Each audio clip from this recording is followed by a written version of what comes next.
Om Sadashivasamarambham Shankaracharya-madhyamam Asmadacharya-paryantam Vande Guru-paramparam. So I'll be talking about our Dharma, our Sanatana Dharma.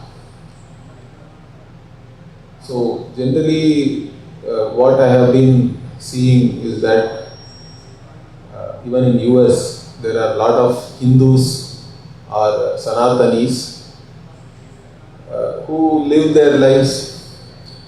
We integrate very well with wherever we go. We are the model minority. All this is good. We are hardworking, successful, and we are also trying to practice whatever we learned from our parents, from our ancestors, correct? But if I ask you, what is Hindu Dharma? Means many of our people, they are not able to articulate clearly. In fact, recently, even in a TV interview I saw, correct, in America only, there is one place where they were having a big Brahmotsavam in a temple, and then the local TV station was covering that, and the TV anchor was asking the organizers about what is this Hindu Dharma. Then the main person was saying that it is a way of life, but he was not able to say anything more than that. And even about the Brahmotsavam and about the temple also, they were not able to articulate it very well in such a way that others can easily understand. So I think there is a need to also know about our Dharma properly, even though we all have Shraddha and we are practicing our Dharma, but there is a need to understand much more than what we have currently, partly because our tradition is not just a belief system alone, okay, it is more than that. So that is why we have a Guru Shishya Parampara, because it's a knowledge tradition more than a belief tradition. There are things to be known and assimilated before we can also practice our Dharma with conviction, I think.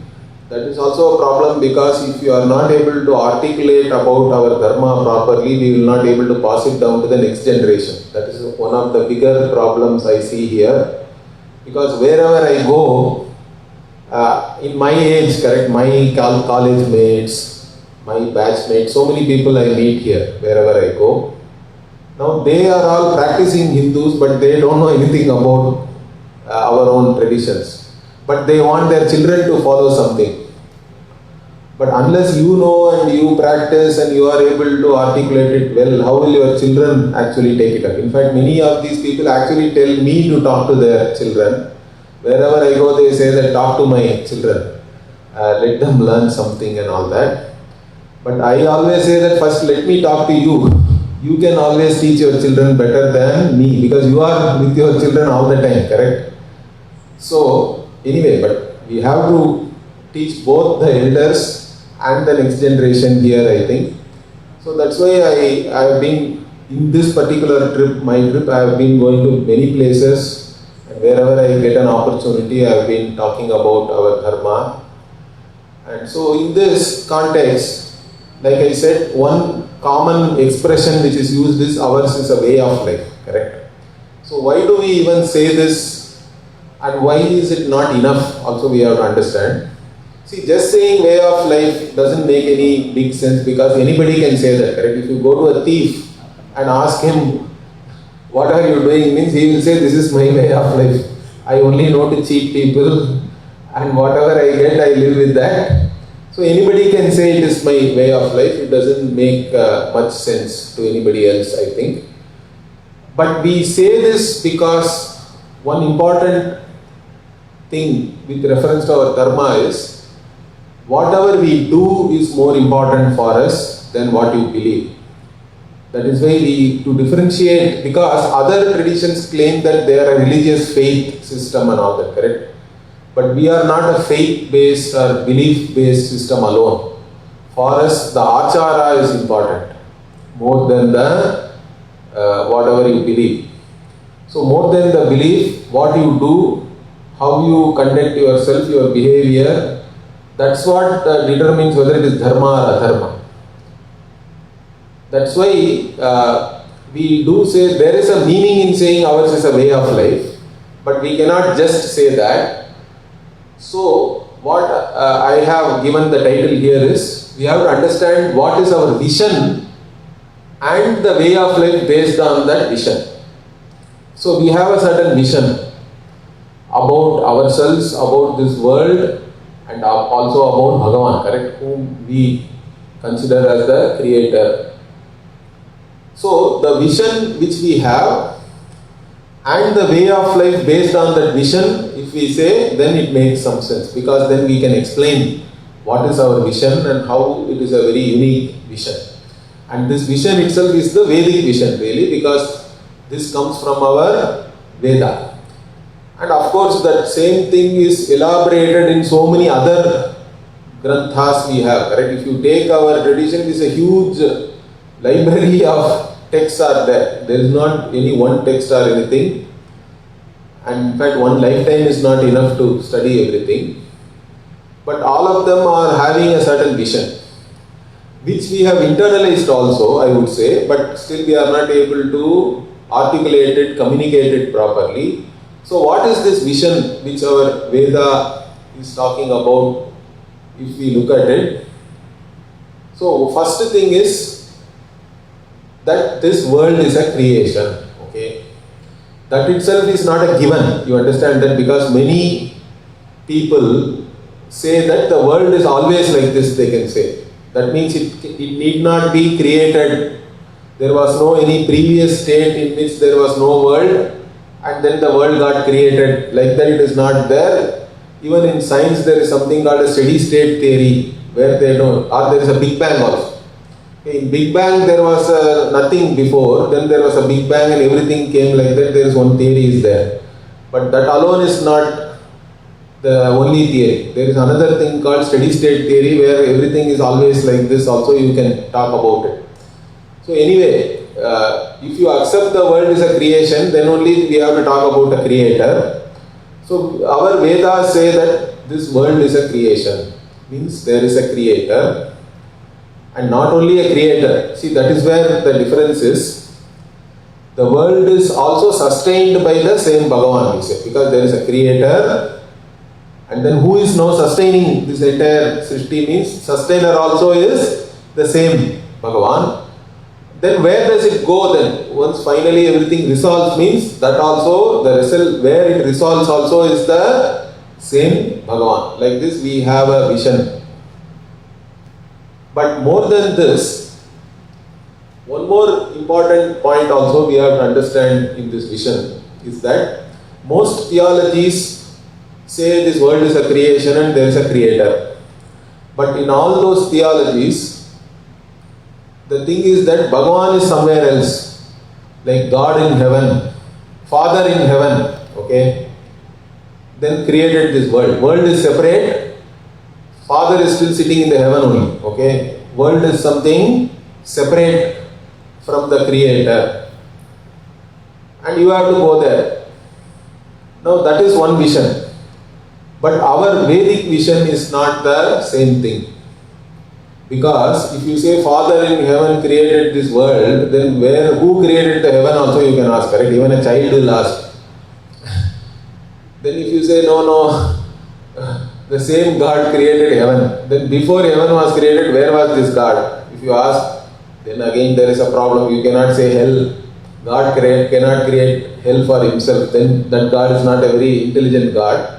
Or you have to say something else, correct? You can ask many questions like this, and many theologians simply say that shut up and just believe whatever I say. But our vision is different. We do say that the world is a creation and there is a creator. Like for any creation or an effect, there are many causes are there. Okay, one of the cause is the intelligent cause or the creator or the maker. So for example, if we take a pot, there is a potter is there, correct? Who has made the pot, let us say. So whenever you buy the potter does not come along with the pot. Potter is separate, pot is separate. But what comes along with the pot is the clay, correct? Clay is the material. Pot is made up of clay, means clay alone will come along. The material cause is always with the effect, but the intelligent cause, who is the maker, can be separate. That we see within this world. Now, the same analogy we cannot extend to Bhagavan or Ishvara or the Creator, because if you say there is a separate material, then again there will be a question, who created that? That becomes a problem, because then it will become an infinite regress if you go on like that, asking question.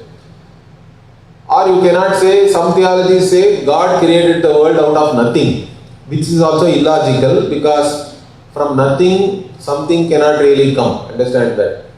That is said even in our Shastra very clearly. Even in Bhagavad Gita, Bhagavan says, Nasato vidyate bhavaha, na bhavo vidyate sataha, like that. That means what? From absence, an existing thing can never come. And that which is really existent can never become absent also, he says. That I don't want to go into the implications of that statement, but simply we can understand that from non-existence, existence cannot come. If you claim that, then I will say, I will give you nothing, please give me something. At least I can use that something, right? I will give you nothing, you can make something out of it, and if you give me, I am very happy to exchange nothing for something, really speaking, but that's not possible. So, then what is it? What is the explanation then? What makes, or what can really make sense means, the only explanation which makes sense is our Vedic vision is that this creation is created by Ishvara or Bhagavan using nothing else we had. Okay, you add one more word, nothing else. Then what happens means there is only one cause, which is both the maker and the material. The maker and material are not separate. Now that is the Vedic vision. That means this entire Srishti itself is a manifestation of Bhagavan, we have to say. It's not really a creation. It is a manifestation. And that is our vision, and that only comes out in all our religious practices. Our religious culture itself is based on this vision. First, if you understand this vision, then only all our religious practices will become meaningful to you. Why I am saying this is, even if you take all the forms of our different deities, correct? We do have deities, devatas and all that we say. So in one way, many people, even you, American people may ask you, correct, do you have one God or do you have many gods and all, they will ask. Because if they come here, they will see, okay, so many are there. Which one is the God? They are confused, correct? They think that there is one God and all that, and that is something great. But this one God issue is a problem. Because they say that there is one God and everything else is false God and all that.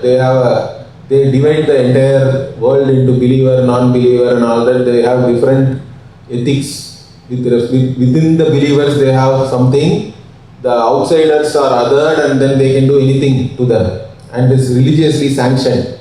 Even violence and all. That is a dangerous thing. In fact, that has already caused a lot of problems if you read the history, and even today it is causing a lot of conflicts and all that, correct? But our vision, you have to understand how it is different. Because for us, first I said that even believer, non-believer kind of a division itself is not there, because for us belief itself is not that important. Your achara is more important. What you do is Dharma. Dharma is not just your belief. Dharma is what you do. And if you do something right, then we say it is Dharma. If you do something wrong, we say it is Adharma. Correct? Dharma and Adharma is there. Right and wrong is independent of your beliefs. Understand that. That is one thing.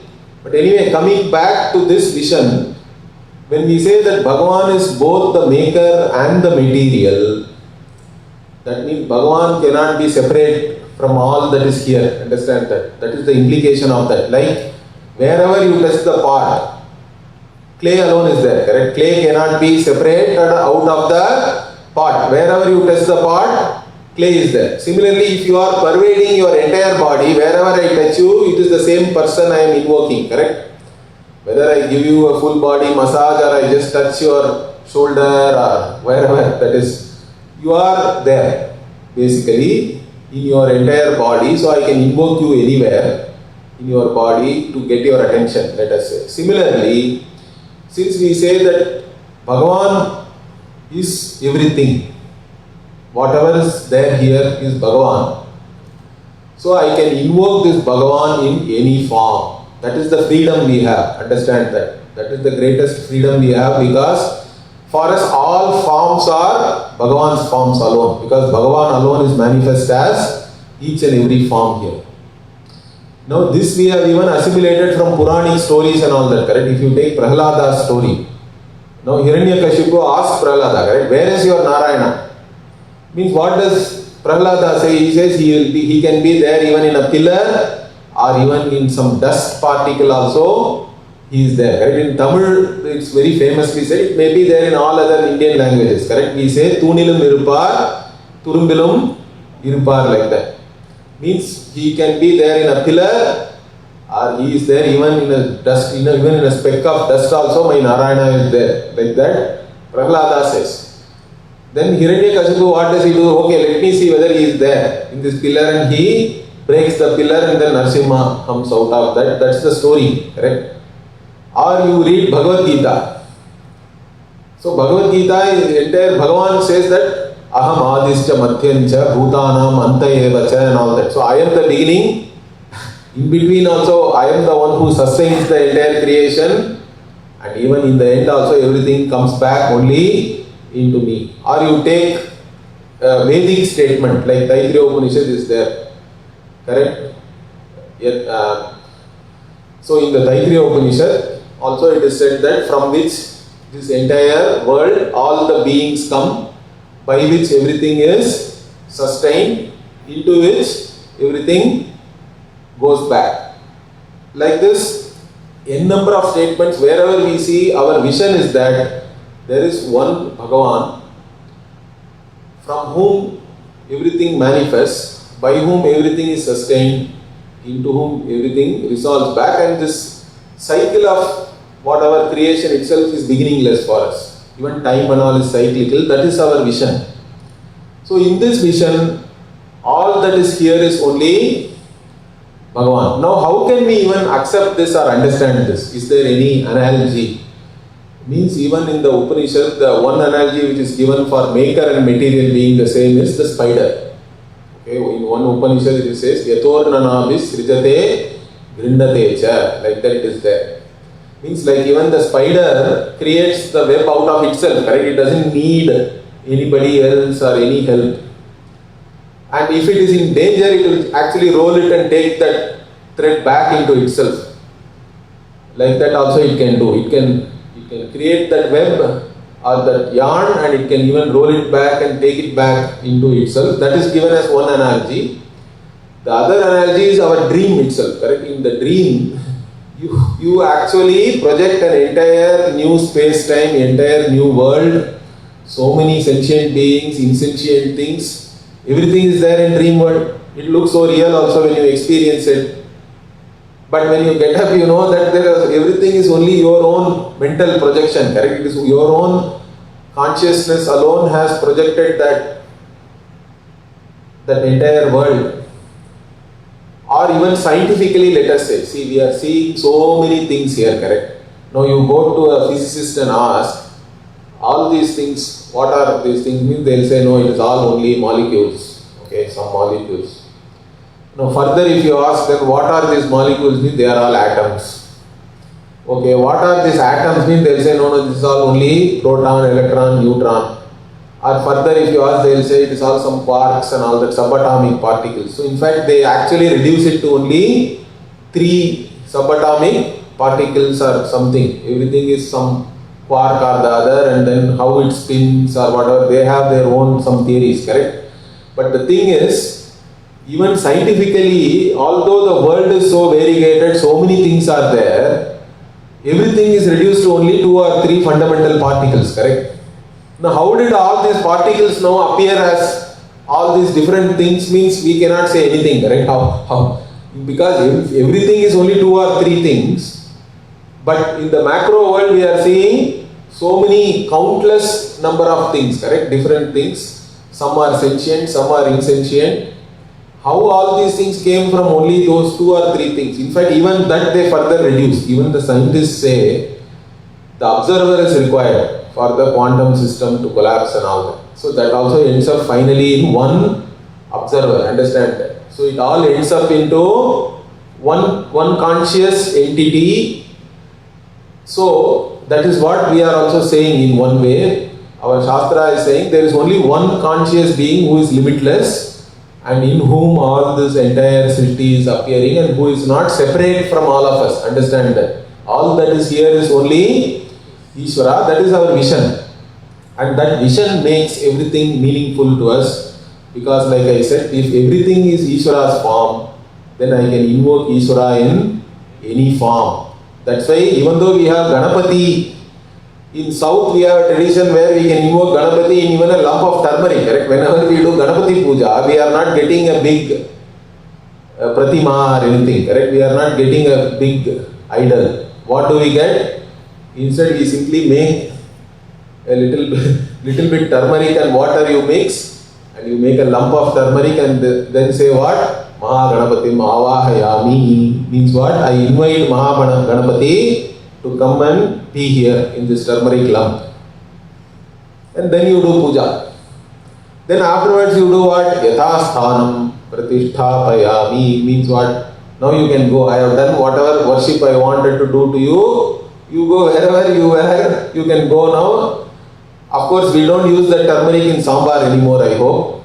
But still we will keep it separately, that turmeric.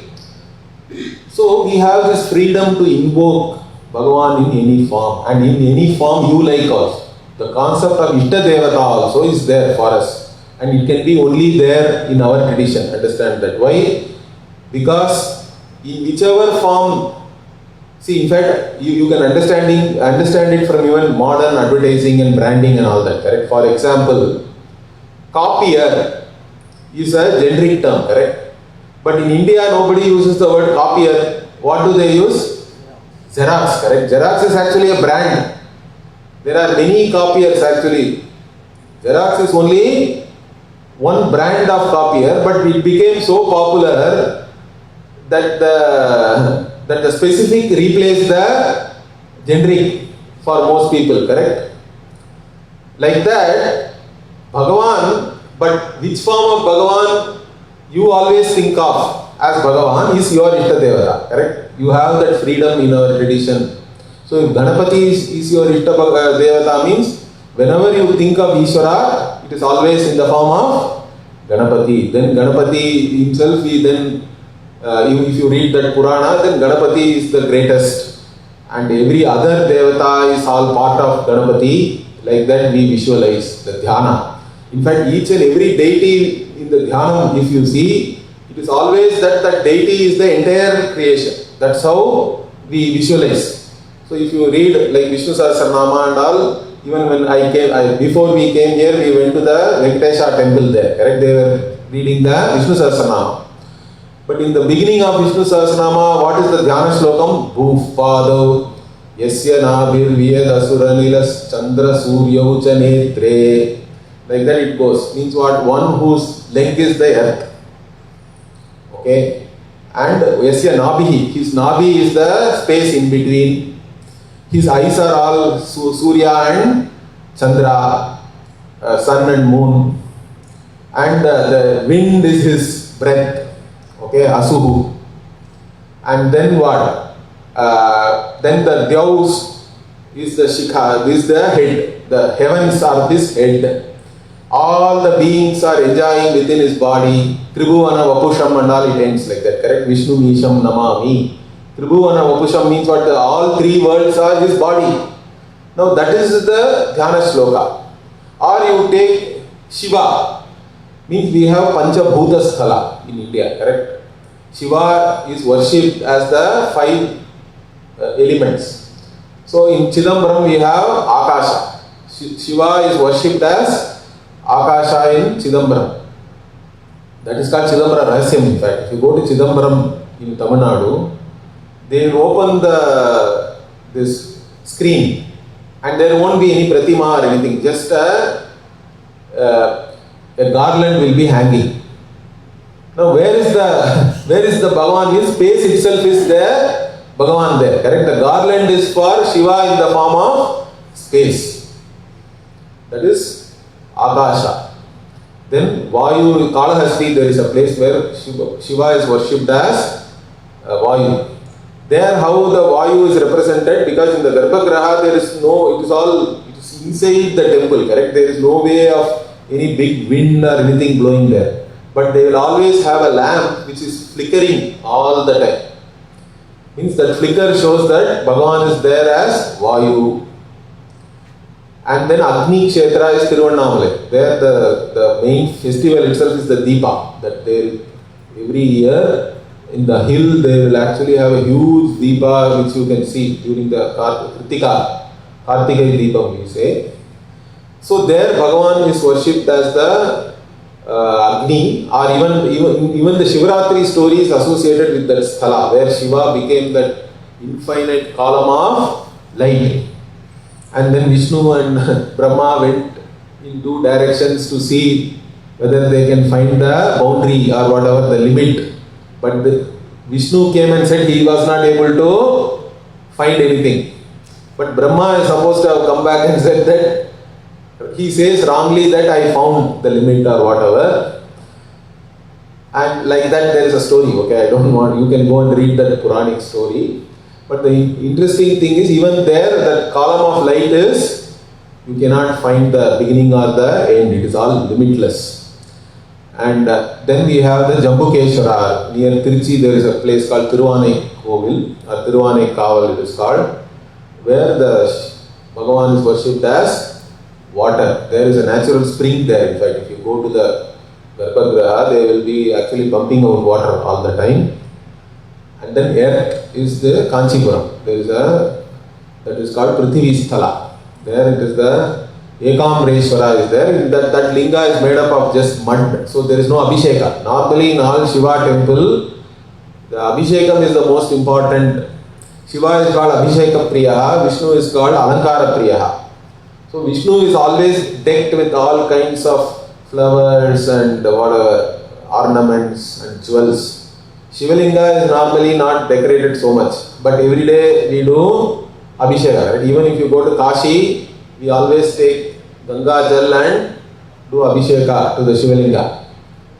But in Kanchipuram there is no Abhishekam. Why? Because the linga is really made up of mud only there.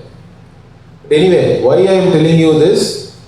In our vision, these 5 things only make up this entire world, right? Even your own body is made up of these 5 things: space and air. Without air you cannot breathe anything. Without space you cannot even eat, correct? You should have space at least in your stomach.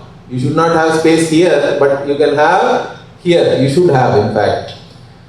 Then without temperature being at right level, you cannot function. If it becomes too much also, it is a problem. If the temperature goes down also, problem.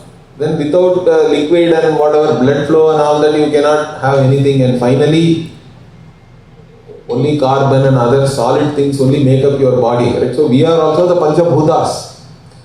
Our own body, mind, sense complex is made up of the Panchabhutas, and these are all manifestation of the same Bhagavan for us. So that vision is there in every way you look at it. I have only given you few examples, but you can go and find it yourself. This vision alone is there everywhere. In whichever Ishta Devata you have, that Devata is looked upon as all that is here. Once we say Bhagavan is all that is here, that is no more a subject of belief. It has to be understood. Is it clear? Because once we say all that is here is Bhagavan, that Bhagavan cannot be different from you also.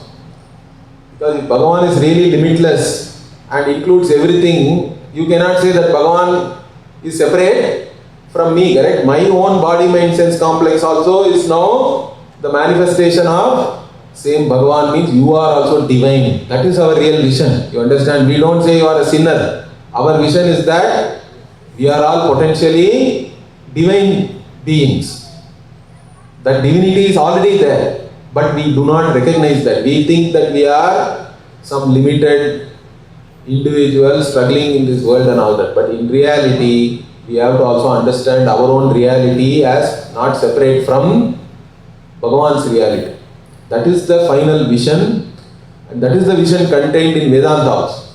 But even if you don't go and study Vedanta and all that, even our religious culture is based on the vision that all that is here is Bhagavan. That is the main thing. So, finally, only one more thing I want to say. So, if anybody asks you, do you have one God, many gods and all that, what should we say? We say that there is only God. See, that is our vision. Is that clear? What is our vision? We can simply say, we have a certain vision and our way of life is based on that vision. And what is that vision? All that is here is only God. For us, all that is here is only God, and our entire way of life is based on this, and even it is there only to make you understand this vision, really speaking, because the more you internalize the vision that all that is here is Bhagavan, then your own interaction even as an individual within this world will drastically change. Because if you think that you are somebody, some separate individual struggling in this world, you are always like a ninja, correct? You are always ready to fight with others. But if you understand that everything is in an order and you are also part of that order, then your whole life will be totally different. And whatever you get, even that is given by Bhagavan for us. Understand? When we say all that is here is Bhagavan, for every effort you make, for all the action you do, even we look upon Bhagavan as a karma phala data. That is another important thing we have to understand. So the results of your efforts, correct, all the action you do, you have only the capability to do action. Understand that. But the results can be whatever you expect, sometimes you get. But many times we don't get what we expect. It is less. Sometimes it is more than what you expected. Sometimes it can be something totally opposite and all that. So, even in any situation, what we have to understand is whatever we get, everything is coming only from Bhagavan. If you can understand that and accept, then that is called prasada buddhi, in fact. See, if you come to temple, all the pujari here is giving you prasad, correct? Now you don't complain with reference to that prasad, correct? You say, no, you have to give me only laddu. I won't take any tirtham. Or I won't take vibhuti. I only like, or you only make laddu with this kind of some ghee or besan and all that, then only I will have. Nobody complains like that, correct? Whatever you get in the temple as prasad, we take it. That means prasada is not any one object. You understand that? Prasada can be any object. Your attitude towards that only makes it a prasada, correct? So you are ready to accept whatever comes from the altar of Bhagavan with a certain reverence and take it as a blessing. Now our vision is that all the results of your action also is only given by Bhagavan. Is that clear? Means whatever you get in this life, everything is a blessing which is coming from Bhagavan. Can you accept everything with that same prasada buddhi which you have when you come to the mandir? If you are able to do that, then you are called a yogi. In fact, in the Gita, what Bhagavan says, samatvam yoga uchyate. Samatvam means the equanimity can only be there with reference to the results of action. Understand that? Because there is no all the action are not same. Correct? All people cannot do the same action also. You also cannot do the same action all the time. So where is the equanimity or the samatvam? The samatvam is only with reference to the way you can accept the results of the action which you do. And if you are able to accept it with equanimity and face the world with a certain peace, then only you will really have peace. Otherwise what? You are only going to struggle and you will have conflicts. So this is the vision which I want you to internalize That understand that all that is here is Bhagavan, everything is in a certain order, and I'm trying to be part of the order. Don't create any disorder. The more disorder you create as an individual, then you are going to have problems. But if you are able to be in harmony with the order which is already there, then only you can be really happy. So with this, I will close this talk. So I hope all of you understood this. So finally, the only thing I want to repeat is what our vision is, that we have only God, and our entire way of life is based on this vision. That's what we have to understand. Okay? Om Purnamadah Purnamidam Purnat Purnamudachyate Purnasya Purnamadaya Purnameva Vasishyate. Om Shanti Shanti Shanti. Hari Om Shri Vidya Namaha. Hari Om. Kshatrasya Raja Varno Dhinanaha